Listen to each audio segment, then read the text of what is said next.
오늘 본문의 내용은 예수님께서 세 명의 제자를 데리고 기도하러 산에 올라가신 후에 그 산에서 예수님이 변화된 사건을 기록한 내용입니다.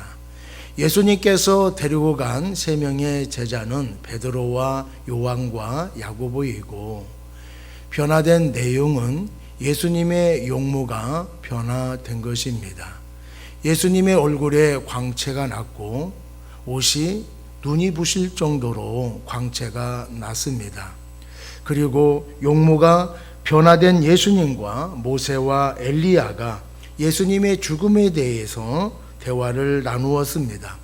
제자들이 졸고 있다가 말로만 들었던 모세와 엘리야가 예수님과 함께 대화를 나누고 있는 겁니다. 얼마나 놀라고 신기하게 생각을 했겠습니까? 이런 영광스러운 광경을 본 것은 제자로서 은혜요 특권일 것입니다. 구름이 저들을 덮었고 구름 속에서 이는 나의 아들 곧 택함을 받은 자니 그의 말을 들으라 라고 하는 소리가 들려왔습니다. 후에 모세와 엘리야는 사라져 버렸고 예수님만 보였습니다. 이 변화산에서 일어난 사건이 오늘 우리에게 어떤 교훈을 주고 있는가를 살펴보고자 합니다. 오늘 첫 번째로 기도 생활을 열심히 해야 된다라고 하는 것을 말씀해 주고 있습니다. 1절 보면은 이 말씀을 하신 후 8일쯤 되어 예수께서 베드로와 요한과 야고보를 데리고 기도하시러 산에 올라가사, 2절에 보면은 기도하실 때에 이렇게 또 말씀을 하고 있습니다. 예수님께서 세 명의 제자들 데리고 기도하시러 산에 올라간 것을 알 수가 있습니다. 무엇을 위해서 기도하기 위해서 높은 산에 특별히 올라가게 되었을까요? 오늘 내용을 유심히 살펴보면은 예수님께서 십자가의 죽으심을 놓고 기도하기 위해서 산에 올라가신 것을 알 수가 있습니다. 예수님의 기도 생활을 우리가 보면은 크게 둘로 나눌 수가 있는데, 하나는 평소에 하는 기도 생활이 있고 또 하나는 특별하게 기도하는 생활이 있었습니다. 예수님께서 평소에 기도하는 생활을 보게 되어지면은 예수님은 일찍 일어나셔서 여러 곳에 다니면서 복음을 전파하는 사역을 하시고, 저녁에는 철야 기도를 하실 때도 있었고, 또 어떤 때는 새벽에 일찍 일어나셔서 한적한 곳에 가셔서 기도하실 때도 있었습니다. 그리고 어떤 때는 특별하게 기도할 때에 집중적으로 기도한 것을 알 수가 있습니다. 공생애를 시작하기 전에 광야에서 40일 동안 금식하면서 기도하셨고, 제자들을 선택하기 전에 예수님이 기도하신 것을 볼 수가 있고, 또 십자가를 지시기 전에 겟세마네 동산에서 땀이 핏방울이 될 정도로 그렇게 간절하게 기도하신 것을 알 수가 있습니다. 이런 거 보면은 예수님께서 기도는 일상이었다라고 하는 것을 우리가 알 수가 있습니다. 우리들도 기도 생활에 열심을 해야 되겠습니다. 평소에 기도 생활을 해야 되고, 또 어떤 문제가 있을 때에 우리가 집중적으로 기도할 수 있는 우리 모두가 되기를 바랍니다. 우리가 예배를 드릴 때에 조금 일찍 와서 기도해야 합니다. 그런 습관을 우리가 가져야 됩니다. 교회가 먼 사람들은 집에서 기도하는 습관을 가져야 되고, 집에서 기도가 잘 안 된다고 하면은 교회를 찾아와서 기도하는 습관이 되어야 될 줄로 믿습니다. 그리고 특별한 기도의 제목이 있을 때에 집중적으로 기도를 해야 됩니다. 작정하고 기도를 해야 되고, 어떤 때는 우리가 금식하면서 기도해야 되겠지요. 왜냐하면은 기도가 살 길이기 때문에 그렇습니다. 기도할 때에 하늘의 보좌가 움직이게 되어지고 기도할 때에 하나님의 역사가 능력으로 나타나게 되어질 줄로 믿습니다. 그런데 예수님께서 왜 9명은 산 밑에 있게 하시고 특별하게 3명만 데리고 산에 올라가셨느냐라고 하는 거예요. 그것은 예수님께서 가장 신뢰할 만한 제자들이었고 이들과 함께 기도하기 원해서 올라가신 것입니다. 특별히 선택해서 데리고 갔다라고 하면은 뜨겁게 부르짖어 기도를 해야 되잖아요. 근데 오늘 본문에 보면은 뜨겁게 기도하지 못하고 깊이 잠들었다라고 말씀을 하고 있습니다. 왜 졸았을까요? 성경에는 나와 있지 않지만은 우리가 생각해 볼 때에 피곤해서 졸았을 것이고 또 이 사태의 심각성을 깨닫지 못해서 졸았을 것입니다. 어찌되었든 기도해야 할 때에 기도하지 못하고 기도의 장소에 와서 기도하지 못했다라고 하는 것은 잘못된 것입니다. 예수님께서 겟세마네 동산에서 기도하실 때에도 제자에게 너희가 깨어 있어라라고 말씀하셨음에도 불구하고 이들은 깨어 있지 못하고 졸은 것을 알 수가 있습니다. 이런 거 보면은 기도할 때에 조는 것은 잘못하면 습관이 되어진다라고 하는 것을 우리가 알 수가 있습니다. 기도할 때에 조는 것은 피곤해서 조는 것이 아니에요. 피곤해서 졸 때도 있습니다. 그런데 습관적으로 조는 것은 피곤해서 조는 것이 아니라 영적으로 무기력해져 있기 때문에 조는 거예요. 그래서 우리가 항상 예배 드릴 때나 또 기도할 때나 우리가 졸지 않고 깨어있는 여러분이 되기를 바랍니다. 졸음을 물리치고 부르짖어 기도할 수 있는 우리 모두가 되기를 바랍니다. 기도할 때에 기도하지 않으면 어떻게 될까요? 문제를 만났을 때에 문제를 해결하지 못하고 감정에 휩싸이게 되어진다라는 것을 우리가 알아야 됩니다. 제자들이 기도 시간에 기도하지 못하고 졸고 있다가 깨어나서 보니까 도저히 믿겨지지 않는 광경이 펼쳐지게 된 거예요. 예수님이 영광스럽게 변모가 되어 있고 또 예수님과 함께 성경에서 나와 있는 모세와 엘리야가 예수님과 함께 대화를 나누고 있는 것입니다. 너무나 놀라운 사건이고 너무나 황홀한 그런 광경을 보고 있는 거예요. 그래서 이 제자들이 자기도 모르게 이곳이 좋사오니까 이곳에 초막 셋을 집시다 이렇게 예수님께 말을 한 거예요.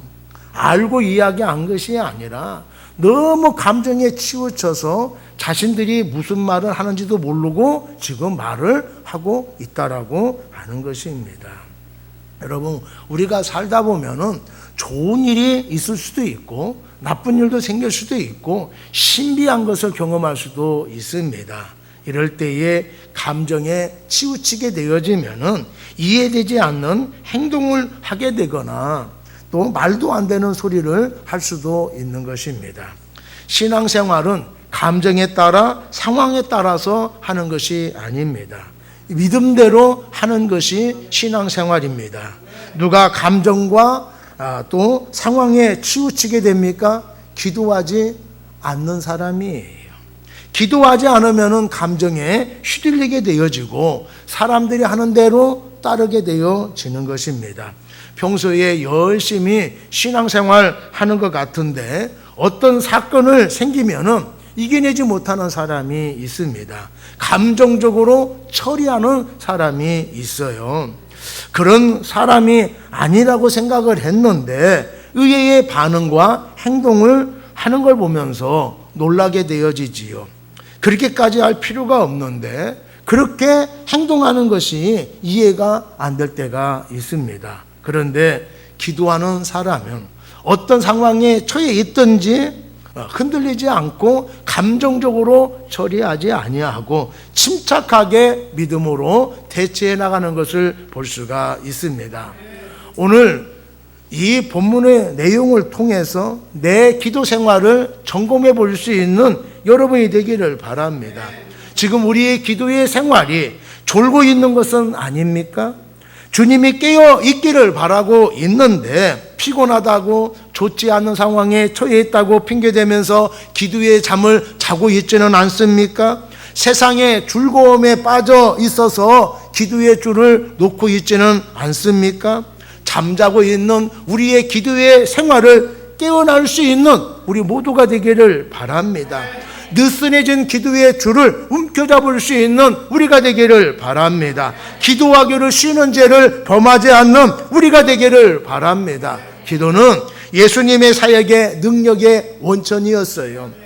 우리도 골방에서 하는 기도가 내 삶의 능력의 원천이 될 줄로 믿습니다. 기도하면 감정과 시련을 이겨낼 수가 있습니다. 기도해야만이 건강한 신앙생활을 할 수가 있을 것입니다. 두 번째로 사명에 집중해야 됨을 말씀해 주고 있습니다. 예수님께서 기도하실 때에 용모가 변화되어지고 옷도 휘어져서 광채가 났습니다. 모세가 시내산에 올라가서 40일 동안 금식 기도하는 동안에 하나님의 등을 보고 내려왔어요. 그럴 때에 백성들이 모세의 얼굴을 쳐다보지 못했습니다. 왜냐하면 모세의 얼굴에서 광채가 났기 때문에 그래요. 너무 눈이 부셔가지고 모세의 얼굴을 쳐다보지 못하게 되자 백성들이 제발 수건으로 얼굴 좀 가려달라고 그렇게 해서 수건을 가리고 백성들을 만났습니다. 모세가 왜 이렇게 광채가 났을까요? 하나님의 영광이 반사되었기 때문에 그렇습니다. 그런데 예수님이 광채가 난 것은 하나님의 영광에 반사되어져서 예수님이 영광스럽게 보여진 것이 아니에요. 예수님은 하나님의 본체이기 때문에 하나님의 영광을 가지고 있는 분이에요. 그런데 우리를 구원하기 위해서 육신을 입고 이 세상에 오심으로 인하여서 하나님의 영광이 가리워졌던 것입니다. 그 가리웠던 영광이 지금 나타나게 되어졌다라고 하는 것입니다. 제자들이 기도하지 못하고 졸고 있다가 깨어보니까 예수님은 영광스러운 모습으로 변하게 되어졌고 또 모세와 엘리야가 나타나서 예수님과 대화를 나누고 있는 것을 보게 되어진 것입니다. 30절 31절 말씀에 보면은 문득 두 사람이 예수와 함께 말하니 이는 모세와 엘리야라. 영광 중에 나타나서 장차 예수께서 예루살렘에서 별세하실 것을 말할세라고 말씀을 하고 있습니다. 하나님께서 왜 모세와 엘리야를 보내셨을까요? 그것은 하나님께서 모세는 율법의 대표자로 엘리야는 선지자의 대표자로 보내신 것입니다. 율법과 선지자의 대표자로서 그들이 예수님과 나눈 대화의 내용이 바로 예수님의 별세였습니다.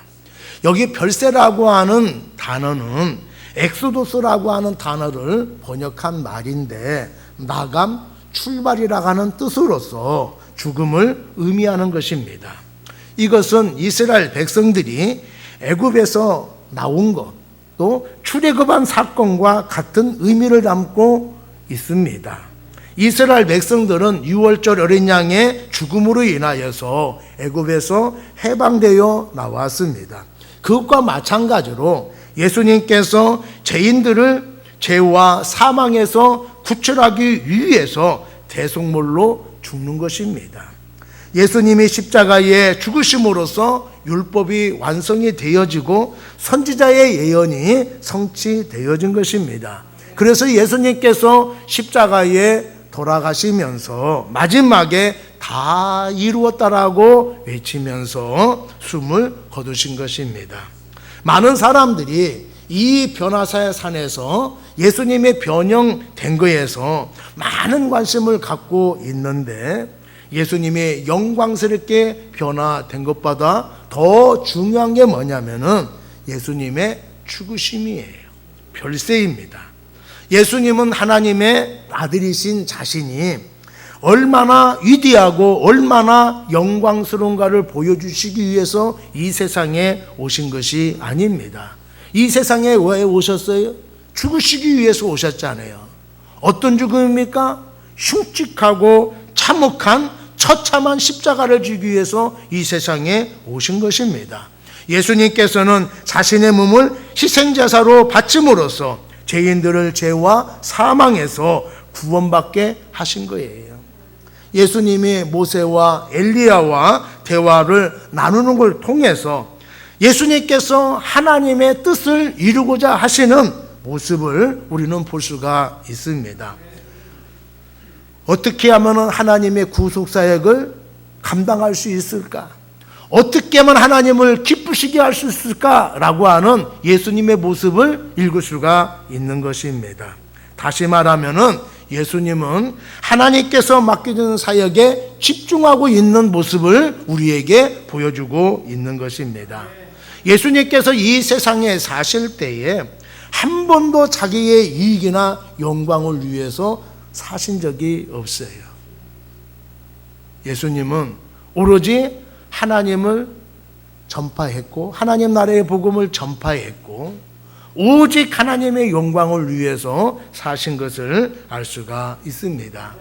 예수님이 하나님을 위해서 사셨고 하나님께 맡기던 사명을 감당 위해서 살았다고 한다라면은 우리들도 우리의 삶 속에서 하나님 맡겨진 사역에 감당할 수 있는 또 집중할 수 있는 우리가 되어야 될 것입니다. 여러분들은 왜 예수를 믿습니까? 평탄하고 형통하기 위해서?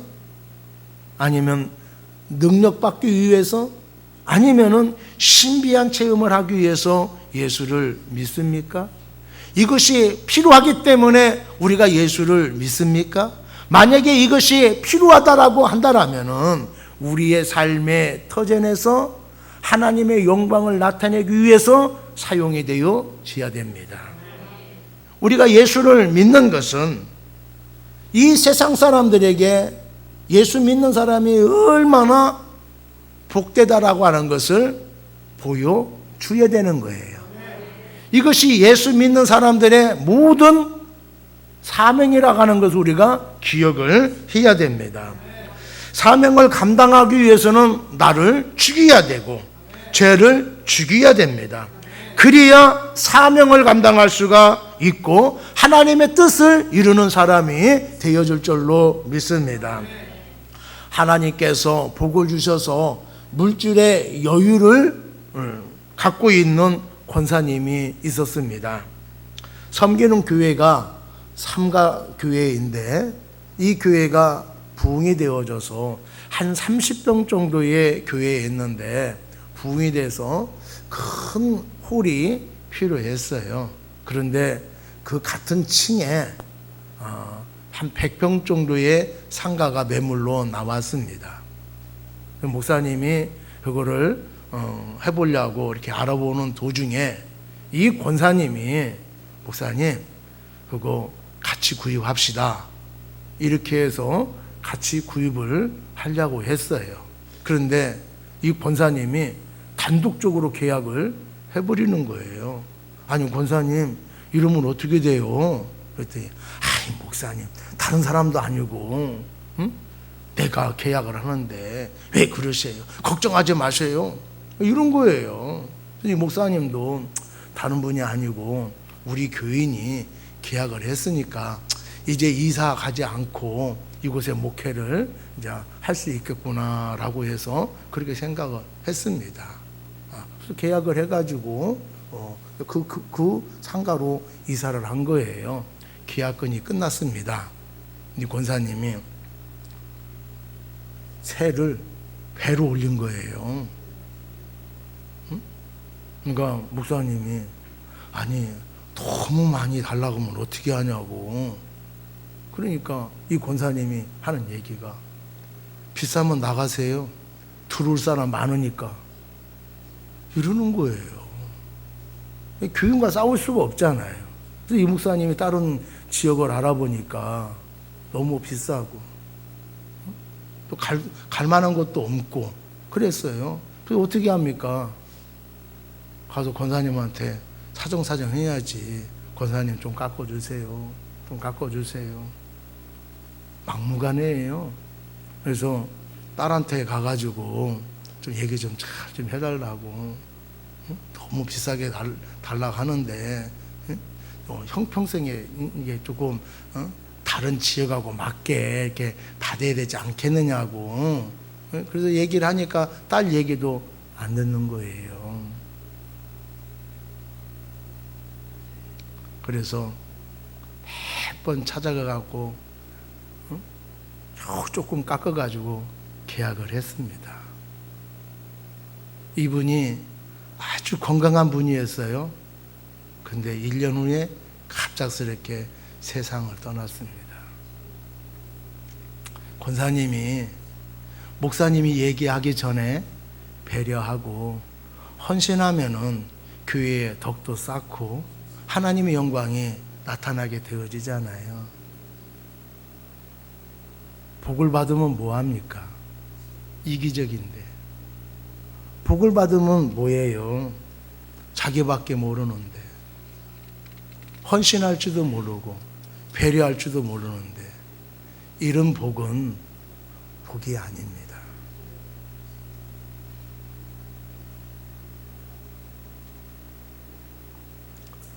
우리가 하나님을 믿는 사람이라고 한다면은 날마다 내 육신과 내 욕심을 죽여야 됩니다.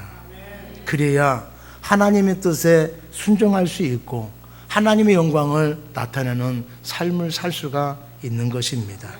기독교인들은 예수님을 쫓아가는 사람이에요. 예수님을 닮아가는 사람입니다.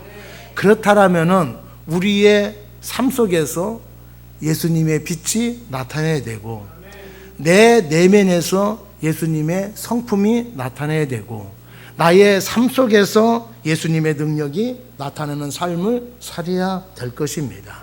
이게 사명을 감당하는 거예요. 내 욕심과 내 뜻을 내려놓고 하나님의 뜻을 이루시고 하나님의 영광을 나타낼 수 있는 우리 모두가 되기를 바랍니다. 세 번째로 예수님의 말씀을 드려야 됩니다. 35절 36절 말씀에 보면은 구름 속에서 소리가 나서 이르되 이런 나의 아들 곧 택함을 받은 자니 너희는 그의 말을 들으라 하고 소리가 그침에 오직 예수만 보이더라. 제자들이 잠잠하여 그 본 것을 무엇에든지 그때에는 아무에게도 이르지 아니하리라. 이렇게 말씀을 하고 있습니다. 제자들은 그동안에 예수님의 말씀을 많이 들어왔지만은 받아들이지는 못했습니다. 예수님께서 종교 지도자들에게 고난을 받고 죽었다가 다시 살아날 것을 말씀하셨을 때에 베드로는 말도 안 되는 소리라고 하면서 거부해 버렸습니다. 예수님은 자기 십자가를 지고 나를 따르라라고 말씀을 했을 때에도 제자들은 그 말씀대로 따르지를 못했습니다. 그렇기 때문에 예수님께서 친히 하늘에서 그의 말을 들으라라고 말씀을 하신 것입니다. 예수님의 영광스러운 모습을 보았느냐? 예수님의 말씀을 들어야 된다. 예수님이 진정으로 누군가를 이제 알았느냐? 그렇다면은 예수님의 말씀을 드려야 된다라고 말씀을 하고 있는 것입니다. 제자들은 모세와 엘리야를 보았을 때에 놀라고 신기했습니다. 이제 하나님의 음성까지 들었으니까 이게 어찌된 일인가 두려움에 빠질 수밖에 없습니다. 정신 차리고 보니까 그들 앞에 예수만 보이게 되어졌다라고 말씀을 하고 있습니다. 모세와 엘리야는 없고 오직 예수만 보이게 되었다라고 말씀하고 있어요. 중요한 대목입니다. 이게 영적인 의미가 뭐냐면은 오직 예수만 보여야만 제자가 될 수 있다, 이런 대목이에요. 신비한 체험을 한 뒤에도 예수만 보여야 됩니다. 어떤 기적을 경험했다 하더라도 예수만 보여야 됩니다. 축복을 받았다 하더라도 예수만 보여야 되는 거예요. 오직 예수만 보여야 되는 것입니다. 우리가 내 생각과 내 경험이 우선되면 안 돼요. 오직 예수여야만 됩니다. 내 생각과 내 경험을 앞세우면은 예수님의 제자가 될 수가 없습니다. 오직 예수만 바라봐야만이 세상에 보이지 않게 되어지는 거예요. 다른 것이 보이면은 예수님을 쫓아가다가 예수님만 보이지 않고 다른 것이 보여지면은 예수님을 쫓아가지 않고 보여진 것을 쫓아갈 수밖에 없습니다. 그런데 우리가 예수님을 쫓아가더라도 다른 거 보지 아니하고 오직 예수에게만 집중하고 쫓아가게 되어지면은 예수님의 말씀에 온전히 순종하는 사람이 되어지고, 예수님께서 자기 십자가를 지고 나를 따르라고 말씀을 하실 때에 더 큰 십자가를 요구한다 하더라도 우리가 기꺼이 감사할 수 있는 사람이 될 수가 있는 것입니다. 예수님을 바라보지 않으니까, 주님께 집중하지 않으니까 세상에 보이고 사람들의 말이 들려지게 되어지는 거예요. 세상에는요, 잡다한 소리가 많이 있어요. 세상의 귀를 기울이다 보면은 성령께서 감동으로 우리에게 하시는 말씀을 들을 수가 없게 되어지는 거예요. 그런데 우리가 듣기를 원하고 집중하게 되어지면은 하나님의 음성을 듣게 되어지는 거예요.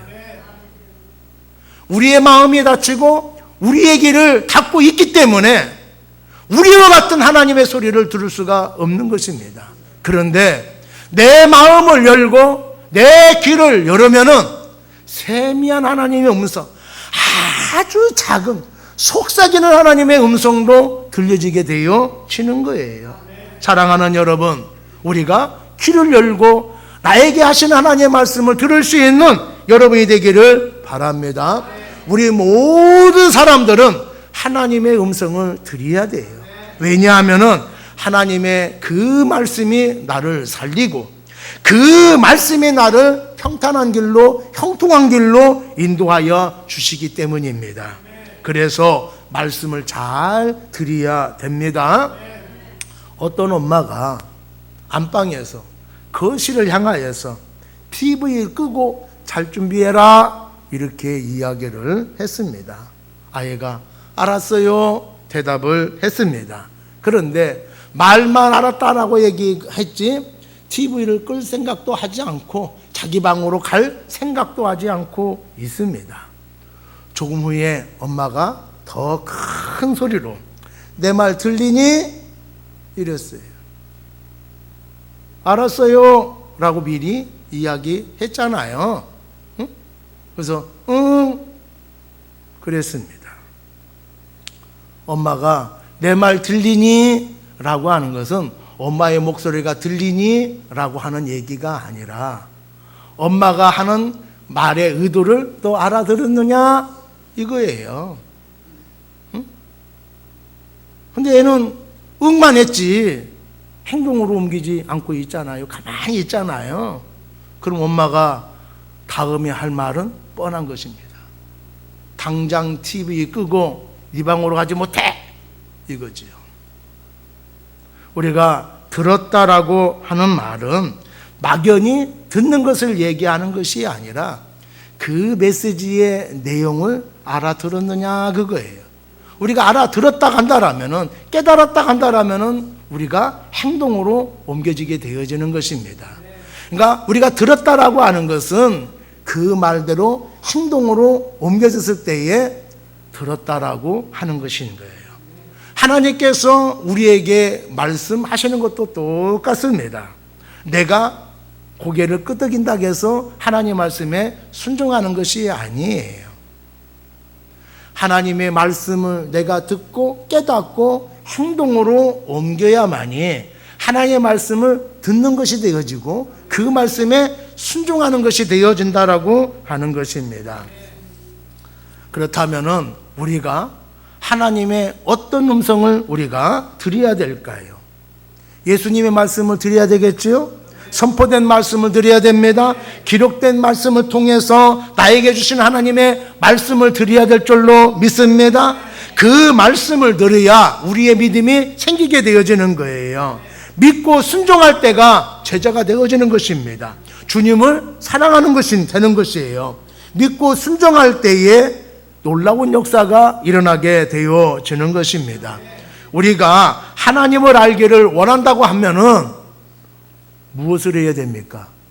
성경을 읽어야 되겠지요. 성경을 열심히 읽는 여러분 되기를 바랍니다. 선포된 하나님의 말씀을 경청할 수 있는 여러분이 되기를 바랍니다. 그리고 그 말씀을 묵상해 보시기를 바랍니다. 그러면은 구체적인 상황에 처해 있는 나에게 하신 하나님의 음성이 들려오기 시작합니다. 이렇게 말씀을 하시는구나. 이렇게 하기를 하나님이 원하고 계시는구나 라고 하는 것을 깨닫게 되어지는 거예요. 내가 하나님의 말씀을 묵상하지 않으니까 다른 사람에게 물어보게 되어지는 거예요. 여러분, 말씀을 묵상하는 여러분 되기를 바랍니다. 생각하고 또 생각하고 생각하시면은 하나님께 나에게 하시는 음성을 들을 수가 있는 여러분이 되기를 바랍니다. 그 음성이 나를 이렇게 세우게 되어지고 그 음성이 나에게 용기를 갖게 하고 그 음성을 통해서 우리가 심차게 나가는 사람이 되어지는 거예요. 우리가 하나님의 말씀에 귀를 기울이지 않기 때문에 하나님의 음성을 듣지 못하는 거예요. 내 귀가 아둔 사람이라 하더라도, 사람들의 말귀를 못 알아듣는 사람이라 하더라도 우리가 하나님의 말씀을 사랑하고 하나님의 말씀에 귀를 기울이면은 나에게 하시는 하나님의 음성을 들을 수 있는 여러분이 될 줄로 믿습니다. 그 들려지는 음성은 우리는 즉각적으로 순종하게 될 거예요. 하나님의 음성을 들어서 순종할 수 있는 여러분이 되기를 바랍니다. 우리가 신앙생활하면서 성장하지 못하고 무기력에 빠진 이유가 무엇입니까? 우리가 교회에서 성경을 배우고 제자 훈련을 함에도 불구하고 우리가 신앙적으로 성장하지 못하는 이유가 무엇일까요? 성장하는 사람도 있어요. 근데 성장 못하는 사람도 있지요. 왜 그렇습니까? 기도하지 않기 때문에 그렇습니다. 여러분, 기도하면은 우리의 마음이 뜨거워져요. 기도하면은 우리의 마음이 열리고 우리의 귀가 열립니다. 기도하면은 하늘문이 열리게 되어져요. 그리고 기도하면은 크고 비밀한 것을 깨닫게 되어져서 시련을 이겨낼 수 있는 사람이 되어집니다. 크고 비밀이라 하는 것은 뭐 특별한 게 아니에요. 내가 어려움에 처했을 때에 이 어려움을 어떻게 해결해야 될까를 하나님께서 알려주신다, 이런 거예요. 우리가 기도함으로써 하나님의 음성을 들어서 어려운 문제를 극복해낼 수 있는 우리가 되기를 바랍니다. 어려운 상황에 처해 있다 하더라도 기도하면은 감정에 치우치지 않고 믿음대로 행할 수 있는 우리가 되어집니다. 기도하지 않고 말씀이 없는 사람은 신비한 것만 쫓아다니는 사람이 될 수가 있어요. 자신의 경험이 인생과 신앙의 기준이 될 수가 있습니다. 여러분, 말씀에 대해 신앙을 굳건하게 세워서 오직 예수만 보일 수 있는 여러분이 되기를 바랍니다. 그래야 신앙이 깊어지고 성장할 수가 있습니다. 예수님의 제자로서 능력 있는 삶을 살아갈 수 있는 우리 모두가 될 줄로 믿습니다.